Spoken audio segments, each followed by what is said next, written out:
Hãy subscribe cho kênh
Ghiền Mì Gõ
để không bỏ lỡ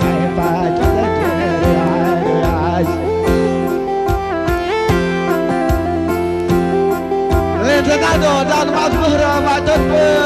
apa ini berah dan lehin lehin bahkan ke macet cho masuk về lên rồi lên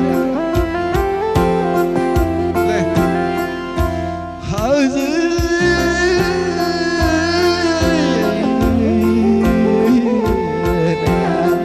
tâm vai tôi chen ở đây mẹ mai tâm bắt tóc lên ngày cứ phải lăng apa bang ngày các lẽ cô nhé bắt chế phòng lại tôi nhé bắt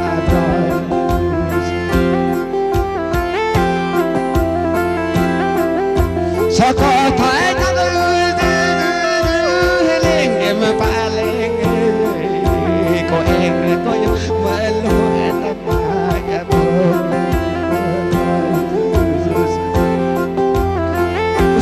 biar xong quá rồi cho ta cắt cơn cái này chờ tôi về đi về rồi xì vào chân và đặt sâu vào